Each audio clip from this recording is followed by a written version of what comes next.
Hello, everyone. Welcome to ICTF. Today, we'll learn the key concepts of information systems in Unit 6. Let's get started. Okay guys, so இந்த video செஷன்ல நாங்க பார்க்க போறது தகவல் முறைமைகள் அப்படி என்று சொல்ற இன்ஃபர்மேஷன் சிஸ்டம் என்ற யூனிட்டை பற்றி கதைக்க போறோம். ஸ்பெசிஃபிக்கா இந்த இன்ஃபர்மேஷன் சிஸ்டம் அப்படி என்ற யூனிட் வந்து அட்வான்ஸ் லெவல் சிலபஸ்ல இருக்க போற 2027 பேட்சுக்கான வீடியோவா தான் இது நாங்கள் கன்டினியூ பண்ணி கொண்டு வரோம். அட்வான்ஸ் லெவல்ல இருக்க போற கிரேட் 13க்கான ஒரு syllabus. That means 4th term எக்ஸாமினேஷன்ல இந்த பாடத்தை பற்றி ஃபுல்லான கேள்விகள் எல்லாமே வரப்போகுது. ஸோ அந்த பேஸ்மெண்ட்ல நாங்கள் பார்க்கல இந்த பாடத்தை பொறுத்த மட்டும் இது ஒரு தியரியான பாடமா அல்லது கால்குலேஷன்ஸ் பெருமாண்டால் தியரி ஃபுல் தியரியான ஒரு பாடம் தான். இந்த பாடம் நாங்கள் என்ன தேவைக்காக படிக்க வேணும்னா டயக்ராம்ஸ் ட்ரா பண்றது, ஒரு வரைபடங்கள், பொருத்தமான வரைபடங்கள், பொருத்தமான தியரி சம்பந்தமான விடியல் எழுத வேணும் என்று சொன்னால் இந்த பாடம் எங்களுக்கு கட்டாயம் படிச்சிருக்க வேண்டிய பாடம். செகண்ட் பார்ட், அதை விட ஸ்ட்ரக்சர் பார்ட்ல இந்த கேள்விகள் வரலாம். எம்சிக்யூவை பொறுத்த மட்டும் ஒரு 5 கேள்வியில இருந்து 10 கேள்விக்குள்ள இந்த பாடத்தில இருந்து எங்களுக்கு கேள்விகள் வரலாம். ஸோ அந்த அடிப்படையில் நாங்கள் இந்த பாடம் படிக்க வேண்டும் என்று சொன்னால் முதலாவது ஸ்லைடுக்கு நாங்கள் மூவ் பண்ண போறோம். இந்த ஸ்லைட்ல நான் மென்ஷன் பண்ணியிருக்க விஷயம் என்னென்றால் சிஸ்டம், அதாவது என்னதான் எங்கட பாடத்துக்கு தகவல் முறைமைகள் என்று சொல்லி நாங்கள் பெயர் வச்சிருந்தாலும், இன்ஃபர்மேஷன் சிஸ்டம் என்று பெயர் வச்சிருந்தாலும், சிஸ்டம் என்று சொன்னால் என்னென்று தெரிஞ்சாதான் பிறகு தகவல் முறைமைகள் என்றதுக்குள்ள நாங்கள் வரலாம். இப்ப சிஸ்டம் முறைமைகள் என்றதுக்கு கீழே இருக்க போற ஒரு உப பகுதி தான் தகவல் முறைமைகள். இப்ப சிஸ்டம் என்று சொன்னால் என்னென்று பாப்பமா இருந்தால், முறைமை என்றதின் டெஃபினிஷன் நான் இங்க இங்கிலீஷ்ல மென்ஷன் பண்ணியிருக்கிறேன். A system is a set of interrelated subsystems that work together to achieve a specific goal or task. ஒன்றிற்கு மேற்பட்ட உப முறைமைகள் குறித்த விதத்தில் ஒழுங்கமைக்கப்பட்டு குறித்த நோக்கத்தை நிறைவு செய்வதற்காக திட்டமிடப்பட்ட ஒரு ஒழுங்கமைப்பு. இதைத்தான் நாங்க முறைமை என்று சொல்றோம். இப்ப முறைமை என்றா என்ன என்ற ஒரு கேள்வி மேபி A லெவல்ல கேட்கலாம். அது டேர்ம் எக்ஸாமா இருக்கலாம் அல்லது ஃபைனல் எக்ஸாமா இருக்கலாம். ஸ்ட்ரக்சர் பார்ட்ல உங்களுக்கு இந்த கேள்வி கேட்கலாம். அப்ப இதுக்கு நீங்கள் கட்டாயம் மென்ஷன் பண்ண வேண்டிய விஷயம் என்னென்று சொன்னால் இன்டர் ரிலேட்டட் சப்சிஸ்டம், ஒன்றோடொன்று தொடர்புடைய உபமுறைமைகள். இது கட்டாயம் எழுதியிருக்கணும், இந்த கீவேர்டு இருக்கும். work together, ஒழுங்கமைந்த விதத்தில வேலை செய்யுது அப்படி என்றது மென்ஷன் பண்ணியிருக்க வேண்டும். ஸ்பெசிபிக் கோல் ஓ டாஸ்க், ஒரு குறித்த ஒரு நோக்கத்திற்காக என்றது மென்ஷன் பண்ணியிருக்க வேண்டும். இப்ப இந்த 3 வேர்டையும் நீங்கள் கம்பைன் பண்ணி ஒரு பொருத்தமான வசன அமைப்பை கொண்டிருக்க வேண்டும் என்று சொன்னால் இப்படி நார்மலா நோட் பண்ணலாம். குறித்த ஒரு முறைமையானது ஒன்றோடொன்று தொடர்புடைய உபமுறைமைகளை குறித்த ஒரு நோக்கத்திற்காக கொண்டமைந்த ஒரு தொகுதி முறைமை எனப்படும். இந்த முறைமை என்பது தொடங்கினீங்கன்னா இந்த இவ்வளவு விஷயத்தையும் உள்ளடக்கி எழுதினா ஓகே. ஒன்றோடொன்று தொடர்புடைய உபமுறைமைகள் என்ற விஷயம் முக்கியம். ஒர்க் டுகெதர், ஒழுங்கமைந்து வேலை செய்யுது அப்படி என்றது முக்கியம். குறித்த ஒரு நோக்கத்தினை அடைவதற்காக என்றது முக்கியம். இந்த 3 கீவேர்டும் பார மாதிரி நீங்கள் ஒரு டெபினிஷனை மேக் பண்ணினால் ஓகே. அது நீங்கள் தமிழ்ல வசன அமைப்பு அப்படியும் பாவிக்கலாம். சோ குறித்த ஒரு நோக்கத்தினை அடைவதற்காக ஒன்றுடன் ஒன்று இடைத்தொடர்பட்ட உப முறைமைகளின் தொகுதியானது முறைமை எனப்படும். That's it. சோ இந்த டெபினிஷன்ஸ் எங்களுக்கு தெரியும் என்று சொன்னால் இதை நாங்கள் ஒரு டயக்ராமேட்டிக் மெத்தட்ல விளங்கப்படுத்துறதுக்காக subsystem A, subsystem B, subsystem C, subsystem D 4 உபமுறைமைகளை ஒன்றாக இணைச்சு அது ஒவ்வொன்றுக்கும் இடையில இடைத்தொடர்பும் காணப்படுமாயிருந்தால் இதை நாங்க சிஸ்டம் அப்படி என்று வகை குறிக்கலாம். அப்ப ஒழுங்கமைக்கப்பட்ட ஒன்றோடொன்று இணைந்த உபமுறைமைகளின் தொகுப்பைத்தான் நாங்கள் முறைமை என்ற நேமால சொல்றோம் என்றது முக்கியம். இப்ப இந்த முறைமை என்றா என்னென்று நாங்கள் சிம்பிளா பாடமாக்கிட்டு போகலாம். ஆனா அதுக்கு எக்ஸாம்பிள் தெரிஞ்சாதான் அடுத்த கட்டம் நாங்க மூவ் பண்ணலாம். சோ இதுக்கான உதாரணங்கள் என்னென்ன இருக்கு, சோ கிளாரிட்டியா நாங்கள் இது ஐடென்டிஃபை பண்ணி வைப்போம். உதாரணம் ஸ்கூல் சிஸ்டம், பாடசாலை முறைமை அப்படின்ற நீங்கள் கன்சிடர் பண்ணுவீங்களா இருந்தால், ஒரு பாடசாலை முறைமையின் உப முறைமைகளை பார்த்தீங்கன்னு சொன்னால் அட்மினிஸ்ட்ரேஷன், டீச்சர்ஸ், ஸ்டூடெண்ட்ஸ், சப்ஜெக்ட் ஓ கரிக்குலம், அடுத்த ஃபெசிலிட்டிஸ். உதாரணத்துக்கு பாடசாலை ஒன்று முற்றுமுழுதா அதின் நோக்கத்தை அடைய வேணும். பாடசாலைக்கு என்ன நோக்கம்? ஒரு கற்ற மாணவ சமுதாயத்தை உருவாக்குறது. Producing the educated student society or the students to the society. That's it. இப்ப அந்த பாடசாலை என்றது சரியா வேலை செய்ய வேணும் என்று சொன்னால் அட்மினிஸ்ட்ரேஷன் ஒழுங்கா இருக்க வேணும். அதாவது நிர்வாக குழு என்று சொல்லுவோம். அதிபர், அவருக்கு கீழே கட்டமைக்கப்பட்ட அகாடமிக், நான் அகாடமிக் ஸ்டாஃப் எல்லாம் சரியா வேலை செய்ய வேணும். டீச்சர்ஸ், ஸ்டூடெண்ட்ஸ், சப்ஜெக்ட் அல்லது கரிக்குலம். ஸ்ரீலங்காவில் நாங்கள் பெரும்பாலும் பார்க்குற பாடங்களா இருக்கலாம், கரிக்குலமா இருக்கலாம், ஸ்ரீலங்கன் கவர்மெண்ட்டுக்கு ஒபே பண்ணி தான் நாங்கள் ஒர்க் பண்ணி கொள்வோம். ஃபெசிலிட்டிஸ், ஸ்போர்ட்ஸ், லைப்ரரி, இப்போ ஸ்டூடெண்ட்ஸுக்கு வழங்கப்படுகின்ற சில வசதிகள், இன்ஃப்ராஸ்ட்ரக்சர் எல்லாம் ஒழுங்கா வேலை செய்யுமா இருந்தால் தான் எங்களோட ஸ்பெசிபிக் அவுட்புட் ஸ்கூல் சிஸ்டத்தில இருந்து நாங்கள் எடுக்கலாம். இப்ப ஸ்கூல் சிஸ்டத்தை நாங்கள் இன்னும் கொஞ்சம் டீப்பா எக்ஸ்பிளைன் பண்ண வேணும். சிஸ்டத்தோடுன்றதுக்காக ஒரு வசனம் ஆட் பண்ணி இருப்பேன். All parts work together to provide education and achieve learning goals. எல்லாம் ஒழுங்கா வேலை செய்யுமா இருந்தா தான் கல்வி மற்றும் அது சார்ந்த நோக்கங்களை நாங்கள் இங்க நிறைவு செய்யலாம். இதே மாதிரி ஹியூமன் பாடி, ஒரு மனித உடலை நாங்கள் உதாரணமா எடுக்கிறோம் ஒரு முறைமை கண்டால், அந்த மனித உடல்ல இருக்க போற உப முறைமைகள் என்னென்ன? நர்வஸ் சிஸ்டம் என்றது உங்களுக்கு தெரியும், நரம்பு தொகுதி என்று சொல்லுவோம். சர்க்குலேட்டரி சிஸ்டம், சர்க்குலேட்டரி என்று சொன்னால் குருதி சுற்றோட்ட தொகுதி என்று சொல்லுவோம். டைஜஸ்டிவ் சிஸ்டம் என்றது சமிபாட்டு தொகுதியா இருக்கலாம். ரெஸ்பிரேட்டரி சிஸ்டம், அதாவது சுவாச தொகுதியா இருக்கலாம். ஸ்கெலட்டல் சிஸ்டம், எண்பு தொகுதி அல்லது வெண்கூட்டு தொகுதி என்று சொல்லுவோம்.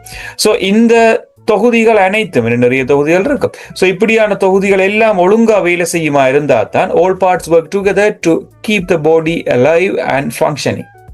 அப்போ ஒரு மனித உடலை உயிர்ப்போடையும் அதை சிறந்த விதத்தில செயற்படுத்தக்கூடிய விதத்திலையும் மெயின்டைன் பண்ண வேண்டும் என்று சொன்னால் இந்த உபமுறைமைகள் சரியான விதத்தில வேலை செய்ய வேணும். ஒரு கம்ப்யூட்டர் சிஸ்டத்தை உதாரணமா எடுப்பமாக இருந்தால், இதுதான் முக்கியமான விஷயம். ஒரு கம்ப்யூட்டர் சிஸ்டத்தை உதாரணமா எடுப்பமா இருந்தால் அதிண்ட உபமுறைமைகள் என்ன? Hardware, operating system, applications, users, data, தரவுகள், பயனர்கள், அப்ளிகேஷன்ஸ், பணி செயல் முறைமைகள், வன்பொருட்கள், இதெல்லாம் ஒழுங்கா ஒன்று சேர்ந்தா தான் ஒரு கம்ப்யூட்டர் சிஸ்டம்ன்றது ஸ்பெசிஃபிக்கா நீட்டா வேலை செய்யும். ஸோ அதுக்கு ஒரு நோட் செட் பண்ணியிருப்பேன். All parts work together to process data and perform useful task. சரியான விதத்தில தரவுகளை உள்ளெடுத்து செயல்முறைக்கு உட்படுத்தி ஒரு திறம்பட செயற்பட வேணும் என்று சொன்னால் இந்த உபமுறைமைகள் சரியாக வேலை செய்ய வேணும். ஸோ இந்த ஸ்லைடு இந்த டேக் அவே பாயிண்ட் நாங்கள் மென்ஷன் பண்ணியிருப்போம். System is more than sum of its parts. ஒன்றிற்கு மேற்பட்ட பகுதிகளால் ஒருங்கிணைக்கப்பட்டதுதான் முறைமை. The cooperation and interrelation of subsystems achieve a common goal. ஒரு சரியான நோக்கத்தை அடைவு செய்ய வேண்டும் என்று சொன்னால் அதெல்லாம் சரியான ஒரு இடைத்தொடர்பில கோஆர்டினேட் பண்ணப்பட்டு இருக்க வேணும். இதை பற்றி தான் இந்த ஸ்லைட்ல நாங்கள் மென்ஷன் பண்ணி இருக்கிறோம். ஸோ முறைமை என்றா என்ன, இந்த முறைமையின் உப பகுதிகளை பற்றி இந்த ஸ்லைட்ல நாங்கள் கன்சிடர் பண்ணி இருந்தோம். ஸோ நெக்ஸ்ட் ஸ்லைடுக்கு நாங்கள் மூவ் பண்ணுவோமா இருந்தால் இந்த ஸ்லைட்ல தான் நான் ஒரு முக்கியமான விஷயத்தை பற்றி கதைக்க போறேன். சிஸ்டம் அப்படி என்று சொன்னா என்னன்னு கதைச்சிட்டு, இப்ப இன்ஃபர்மேஷன் சிஸ்டம் என்றா என்ன, தகவல் முறைமைகள் என்றா என்ன, தகவல் முறைமைன்றது எங்கட பாடம். அப்ப எங்கட யூனிட்டுக்கான தகவல் முறைமை என்றா என்னென்ற ஒரு கேள்வி கேட்க வேண்டும் என்றால் அதுக்கு முதல் எங்களுக்கு ஒரு விஷயம் தெரிஞ்சிருக்க வேணும். சிஸ்டம்ன்றது 3 பேசிக் கம்போனன்ட்ஸை கொண்டிருக்குமா. A system has 3 basic components. First one சொல்லிக் கொள்வோம் input, second one process, third one output. ஒரு எக்ஸாம்பிளுக்கு நீங்க ஸ்கூல் எடுப்பீங்களா இருந்தா ஒரு ஸ்கூல்ன்றது இன்புட்டா யார் எடுக்குது என்று சொன்னால் ஸ்டூடெண்ட்ஸ் எடுக்குது, நீங்கள் தான் இன்புட். ப்ராசஸ்ன்றது என்னென்று சொன்னால் educational and extra curricular activities, கல்விசாரா நடவடிக்கைகளை ப்ராசஸா உங்களுக்கு ப்ரொவைட் பண்ணின. அவுட்புட் என்ன நடக்குது என்று சொன்னால் ஒரு எஜுகேட்டட் சொசைட்டி அந்த ஸ்கூலை விட்டு வெளியில போகுது. கற்ற மாணவர்கள், ஒரு கற்ற சமூகம் அந்த பாடசாலையை விட்டு வெளியில போகுது. இதை நீங்கள் ஒரு சின்ன ஐடியாவை எடுத்தீங்கன்னா விளங்கும். இன்புட் இருக்கும், ப்ரொசஸ் இருக்கும், அவுட்புட் இருக்கு. எந்த ஒரு சிஸ்டத்துக்கும் இது இருக்கு. அது ஹியூமன் பாடியா இருக்கலாம், ஸ்கூல் சிஸ்டமா இருக்கலாம், வாட் எவர். ஸோ இப்படி நாங்கள் கன்சிடர் பண்ணிக்கல தகவல் முறைமை என்ற என்னவா இருக்கும் என்று சொன்னால், தரவுகளை உள்ளீடாக பெற்று தகவல்களை வெளியீடாக தருகின்ற முறைமைகள் அனைத்தும் தகவல் முறைமைகள் என அழைக்கப்படும். அவ்வளவுதான் கதை. உள்ளீடுகளாக தரவுகள் பெறப்பட்டு தகவல்கள் வெளியீடுகளாக கிடைக்குது என்று சொன்னால், இந்த இடத்துல நாங்கள் என்ன செய்யலாம் என்றால் தகவல் முறைமை என்றதை டிஃபைன் பண்ணி கொள்ளலாம். மேபி எங்களுக்கு எக்ஸாம்ஸ்ல கேட்கக்கூடிய மாதிரி ஒரு கேள்வி ஒன்று என்னன்னு சொன்னால், தகவல் முறைமை என்றா என்ன, இப்படி ஒரு கேள்வி வந்து எங்கிட்ட கேட்கல. இப்ப தகவல் முறைமை என்றா என்னன்னு சொன்னால் நீங்கள் டிஃபினிஷன் எப்படி எழுத வேண்டி இருக்க சொன்னால், தரவுகளை உள்ளீடாக பெற்று தகவல்களை வெளியீடாக தருகின்ற முறைமைகளானவை தகவல் முறைமைகள் என அழைக்கப்படும். சோ இதில் நான் என்ன செய்யறேன், சின்ன ஒரு கீவேர்டை நோட் பண்ணி கொள்றேன். Depth of information system.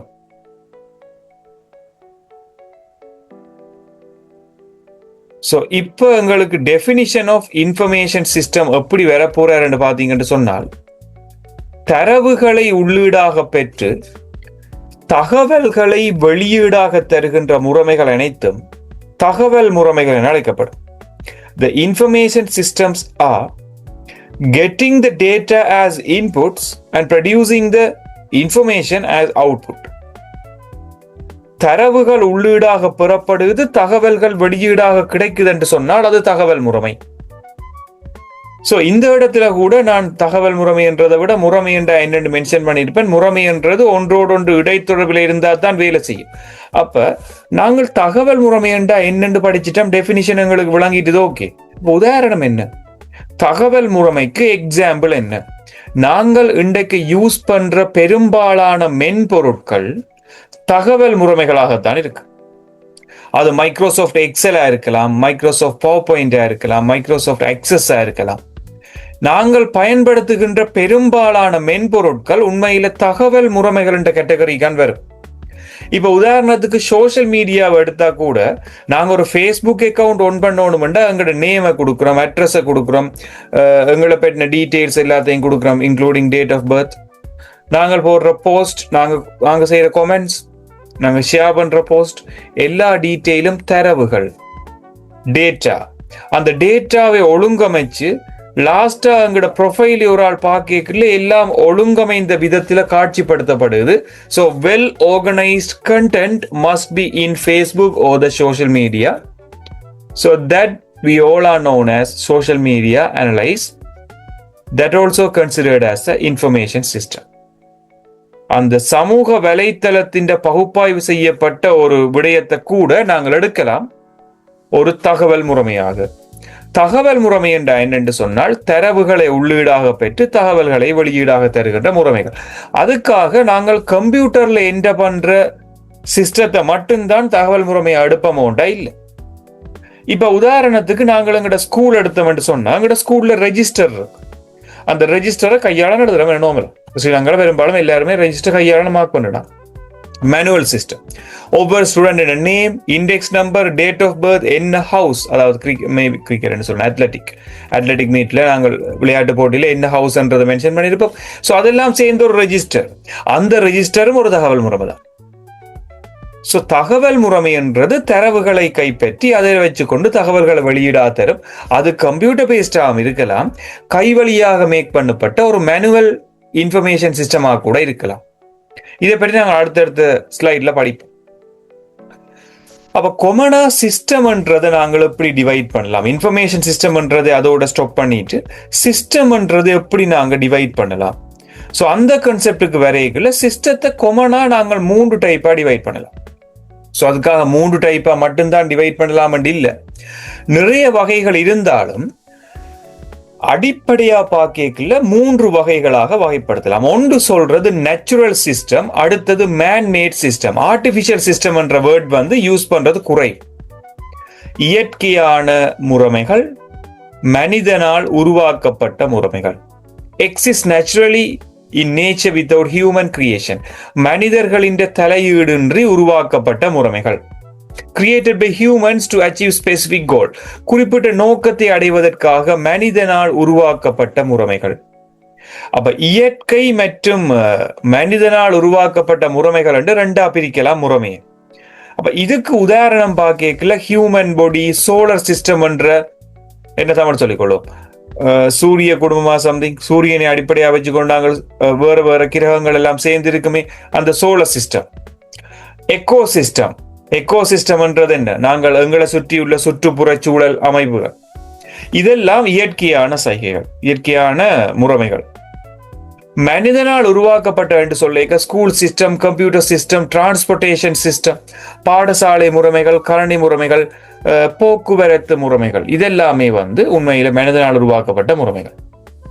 இது ஒரு கேட்டகரி. ரெண்டாவது கேட்டகரி வருவோமா இருந்தா சிம்பிள் சிஸ்டம், காம்ப்ளெக்ஸ் சிஸ்டம், எளிய முறைமைகள் மற்றும் சிக்கலான முறைமைகள் இன்னும் 2 டைப்பா டிவைட் பண்ணலாம்.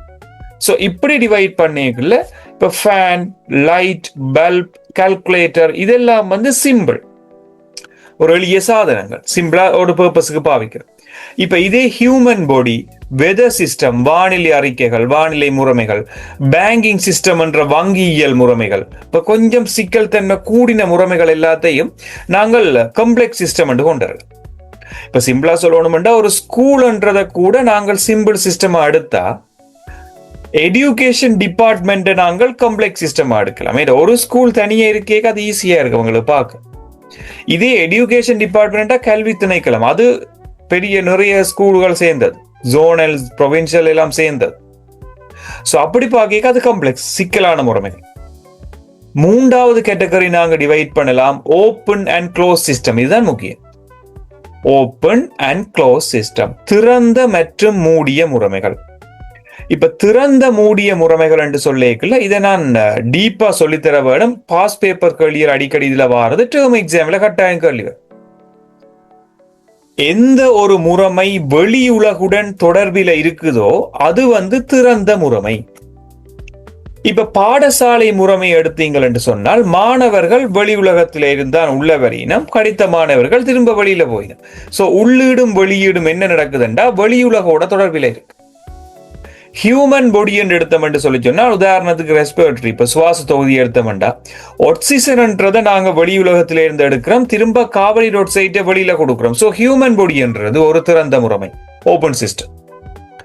பிசினஸ் ஆர்கனைசேஷன்ஸ், எங்களோட ஆர்கனைசேஷனை விட தட் மீன்ஸ் கேபிட்டல், ஒரு முதலீடு செய்ய போற ஒரு பிசினஸ் மேன்ஸா இருக்கலாம், வெளி உலகத்துல இருந்து வரையினும் எங்களோட கேஷ் ஃப்ளோன்றது எங்களுக்கு என்ன நடந்தாலும் அந்த கேஷை நாங்கள் இன்வெஸ்ட் பண்ண போறோம், முதலீடு செய்ய போறோம் வெளியில. சோ வணிக நிறுவனங்கள் எல்லாம் திறந்த முறைமைகள். இப்ப மூடிய முறைமைகள் என்று சொல்லிக்கல உள்ளீடோ வெளியீடோ ஒரு நாளும் வெளியில போகல, அது ஒரு மூடிய பகுதிக்குள்ள இருக்கவன். ஸோ தேர்மஸ் ஃபிளாஸ்க் என்று சொல்லலாம். நோமலா தெரியும் நாங்கள் அந்த ஃபிளாஸ்க்ன்றது என்ன, சுடுதண்ணியதுகள் நோமலா கீப் பண்ணி வைப்பேன் அந்த ஃபிளாஸ்க். அதில் பார்த்தீங்கன்னா வெளி உலகத்தோட தொடர்புகள் இல்லாதபடியா தான் அந்த ஹீட்டையோ அல்லது கோல்டையோ அது மெயின்டைன் பண்ணுது. வெப்பத்தையோ அல்லது குளிரையோ அது என்ன செய்து வெளி உலகத்துக்கு கடத்தாம இருக்கிறதுக்கு ரீசன் அது வெளி உலகோட தொடர்புடைய. அடுத்தது சீல்டு பாட்டில், கவசமிடப்பட்ட ஒரு போத்தல், அது என்ன செய்யாது வெளியுலகோட கனெக்ஷன்ல இருக்காத மட்டும் அது சீல்டா இருக்கு. ஐசோலேட்டட் டிவைஸ், தனித்துவமாக்கப்பட்ட சாதனம். இதுக்கு நல்ல உதாரணம் க்ளோஸ் சர்க்கிட்டுக்கு சொல்ல வேணும் என்று சொல்லி சொன்னால் நாங்கள் இந்த விண்வெளி ஆய்வு கூடத்துக்கு அனுப்பப்படுகின்ற ஸ்பேஸ் ஷிப், விண்வெளி கப்பல் என்று சொல்றாங்க, ஸ்பேஸ் ஷிப் என்று சொல்லிக்கொள்ளும். இப்ப விண்வெளியில் அது போய்கொண்டிருக்க அது வெளி உலகத்தோட தொடர்பில் இருக்காது. அங்க இருக்கிறார்கள் எல்லாரும் ஐசோலேட்டடான ஆக்களா இருப்பீங்க. நீங்க சொல்லலாம் அங்க சேட்டலைட் போன்ல கோல் எல்லாம் கதைக்கலாம் தானே என்று சொல்லி. பட் அந்த சில கன்செப்டை ஒமிட் பண்ணுவோமா இருந்தால் அது ஒரு மூடிய முறைமை. அவைண்ட என்ன சொல்றது, இப்ப தனிப்பட்ட ரீதியான உதாரணத்துக்கு அங்கட சுவாச தொகுதி மாதிரி கார்பன் டை ஆக்சைடு, ஆக்சிஜன் கூட அங்க ஒரு லிமிட்டடான வெர்ஷன்லாம் இருக்கும். அதை நாங்கள் மூடிய முறைமை என்று தான் எடுப்போம். சோ இப்படி நாங்கள் திறந்த முறைமை மூடிய முறைமையை வகைப்படுத்தலாம். கொஞ்சம் ரீட் பண்ணுவோம். Has connection with the outside world, it exchanges the matter, energy or information with the environment. That means வெளி உலகோட தொடர்புடைய முறைமைகளாக காணப்படும். இது சக்தி, அதை விட என்ன சொல்ற சடப்பொருட்களோ பொருட்கள், அதை விட தகவல்கள் எல்லாத்தையும் வெளி உலகோட ஊடுகடத்தும். Closed systems அப்படி என்று பார்க்க has no connection with the outside world. It does not exchange matter, energy or information with the environment. Same thing தான். வெளி உலகத்தோட தகவல்களையோ சக்திகளையோ சடப்பொருட்களையோ அல்லது எந்த ஒரு தரவுகளையோ வெளி உலகத்துக்கு கடத்தாமல் ஒரு லிமிட்டடான ஒரு கன்ஸ்ட்ரெயின்ட் என்விரான்மெண்ட்ல இது மெயின்டைன் பண்ணப்படுமா இருந்தா இது ஒரு மூடிய முறைமையாக கன்சிடர் பண்ணுது. வெளியுலகோட தொடர்புடைய முறைமைகள் எல்லாம் திறந்த முறைமைகள், வெளியுலகோட தொடர்பற்ற முறைமைகள் எல்லாம் மூடிய முறைமைகள். That's it. ஸோ உங்களோட கீ டேர்ம்ஸ் டேக் அவேக்காக என்ன வச்சுக்கணும்னு சொன்னால், every system has input process output. எல்லா முறைமைகளுக்கும் உள்ளீடு வருவிளைவு முறை வழியாக்கம் இருக்கும். Systems can be natural or man-made or simple or complex, open or closed. ஒரு முறைமை என்றது திறந்த மூடிய, இயற்கையான, செயற்கையான, தென் சிக்கலான, எளிய என்ற வகைகளுக்கு உட்படுத்தப்படலாம். அப்போ ஒரு பாடசாலை என்றதை நீங்கள் என்ன செய்யலாம் என்று சொன்னால், முதலாவது வகைக்குள்ள மனிதனால் உருவாக்கப்பட்ட முறைமை என்று சொல்லலாம். ஏன்டா இயற்கையானது இல்லை, மனிதனால் உருவாக்கப்பட்டது. அதே பாடசாலை முறைமையை நீங்க என்ன செய்யலாம் என்றா ஒரு சிம்பிள் சிஸ்டமா எடுக்கலாம். ஏன்டா கல்வி திணைக்களம் வந்து ஒரு சிக்கலான முறைமை என்றபடியால பாடசாலை ஒரு எளிய முறைமை. அடுத்தது ஓப்பன் சிஸ்டமா எடுக்கலாம். மாணவர்கள் வெளியுலகத்திலிருந்து வரையினும், அதே நேரம் படித்த சமுதாயம் அப்படி என்றது கற்ற மாணவர்கள் வெளியில போயினும். ஸோ அவுட் சோர்ஸ் இருக்கு. ஸோ இது ஒரு ஓப்பன் சிஸ்டமா எடுக்கலாம். அப்ப 3 கேட்டகரி இருக்கு. நாங்கள் எடுக்கிற முறைமையை வச்சுக்கொண்டு இதை வகைப்படுத்தலாம். Understanding the system help us to design better solutions as to real world problems. நாங்கள் உண்மையான பிரச்சனைகளை பகுப்பாய்வு செய்யறதுக்கு இந்த சிஸ்டம் என்ற கன்செப்டை அடிப்படையாக வச்சிருக்கலாம். ஸோ இவ்வளவு கன்செப்டும் நாங்கள் பார்த்திருந்தோம் இந்த 2வது ஸ்லைட்ல. ஸோ நெக்ஸ்ட் நாங்கள் ஒரு பாஸ் பேப்பர் கேள்வி ஒன்று மூவ் பண்ண போறோம். 2017 வந்த 4வது ஸ்ட்ரக்சர் கேள்வியில இருந்த ஏ பார்ட், அதுல வந்த கேள்விக்கு அப்படி ஆன்சர் எழுதலாம். ஸோ இந்த கேள்வியில கேட்டிருக்கிறோம். சம்டைம் இதுல சில ஸ்பெல்லிங் மிஸ்டேக்ஸ், தமிழ் எழுத்துக்கள் ஏதாவது மிஸ் ஆயிருக்கலாம். பட் நான் அதை பற்றி ஃபுல்லா டீட்டெயிலாக வழங்கப்படுத்தி கொண்டு வரேன். 4வது ஸ்ட்ரக்சர் ஏ பார்ட் பி பார்ட்ல கேட்டிருந்தீங்கன்னா, ஒரு 4.1 மூலம் திறந்த முறைமை ஒன்றினது வகை குறிக்கப்படுகின்றது. திறந்த முறைமை ஒன்று வகை குறிக்கப்படுது என்றா ஒரு ஓப்பன் சிஸ்டம் வந்து வகை குறிக்கப்பட்டிருக்கு. திறந்த முறைமை என்றா ஓப்பன் சிஸ்டம். இவ்வுருவில் காட்டப்பட்டுள்ளவாறு உள்ளீடு, செயன்முறை, வருவிளைவு, முறைமை, எல்லை.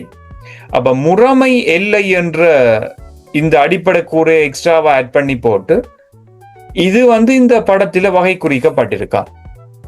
உள்ளீடு என்றது இன்புட், வருவிளைவு என்றது அவுட்புட், செயன்முறை என்றது ப்ராசஸிங், முறைமை எல்லை என்றது இந்த டாட் லைனால மார்க் பண்ணியிருக்கிறேன். ஸோ முறைமை எல்லை என்றா என்னன்னு சொன்னா, அந்த முறைமையை சுற்றி இருக்கிற பகுதி, இந்த எல்லையை தாண்டி தரவுகள் வெளியில போகாது. இது திறந்த முறைமை தான் வகை குறிக்குதுன்னு சொல்லியிருக்கிறோம். அடிப்படை கூறுகளை பயன்படுத்தி ஒரு மூடிய முறைமையை வகை குறிப்பதற்கான வரிப்படத்தை வரைக. இதுதான் கேள்வி. இப்ப இவர் இந்த படத்தை எங்களுக்கு தந்தது என்னத்து கண்டால், இது ஒரு திறந்த முறைமை. இந்த திறந்த முறைமையை வச்சுக்கொண்டு மூடிய முறைமையின் படத்தை கீறட்டாம். ஸ்ட்ரக்சர் கேள்வி. அப்ப இதுக்கு நீங்கள் ஆன்சர் எழுத வேணும்டா, இது திறந்த முறைமை என்றது எப்படி கண்டுபிடிச்சு நாங்கள் முறைமை எல்லை அப்படி என்றது இந்த இங்கிலீஷ் டேர்ம் பாத்தீங்கன்னா சிஸ்டம் பவுண்டரி என்று சொல்லுவோம். System boundary. So system boundary என்றா முறைமை எல்லை. ஒரு முறைமைக்கு எல்லைக்கு அங்கால தரவுகள் போய் வராது. அப்ப செயன்முறையை மட்டும்தான் இந்த முறைமை எல்லை கவர் பண்ணுது.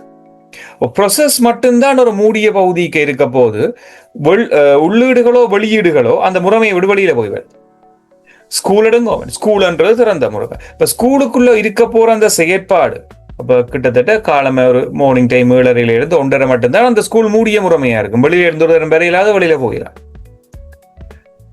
அந்த ஸ்கூல் டைம் முடிஞ்ச உடனே நீங்கள் ஆட்டோமேட்டிக்கா வெளியில போறீங்க. அப்ப உள்ளீடு வெளியீடு வந்து வெளியுலகத்தோட தொடர்பு நடப்போம். அப்ப திறந்த முறைமையாக இருந்தால் முறைமை எல்லை என்றது செயன்முறையை மட்டும்தான் மூடி இருக்கும். செயன்முறையை மட்டும் கவர் பண்ணி இருந்தால் அந்த சிஸ்டம் பவுண்டரி என்ற முறைமை எல்லை, இதை நாங்கள் எப்படி சொல்லுவோம்? திறந்த முறைமை என்று சொல்லுவோம். அப்ப இதை நீங்கள் ஒரு மூடிய முறைமையாக வகை குறிக்க வேண்டும் என்று சொன்னால் இந்த சிஸ்டம் பவுண்டரியை முதலாவது ஹைட் பண்ணி விட்டுரும். உதாரணத்துக்கு இந்த சிஸ்டம் பவுண்டரியை நீங்க என்ன செஞ்சிருவோம், இதை ஃபுல்லாவே ஹைட் பண்ணிடுவீங்க. பிகாஸ் சிஸ்டம் பவுண்டரி வந்து செயல்முறையை மட்டும் கவர் பண்ணி கொண்டிருக்கிற மாதிரி நாங்கள் படம் கீற முடியாது. என்ன செய்ய வேணும் இந்த படம் கீறதுக்காக சொன்னால், நான் என்ன செய்யறேன், ஒரு சின்ன ஒரு டொட் லைன் அல்லது ஒரு லைன் ஒன்று எடுத்துக்கொள்றேன். ஸோ டொட் லைனா நாங்கள் கீறது பெட்டர். இதுக்கான ஷேப் நான் எடுக்கலாமோன்னு ட்ரை பண்ணி பார்ப்பேன்.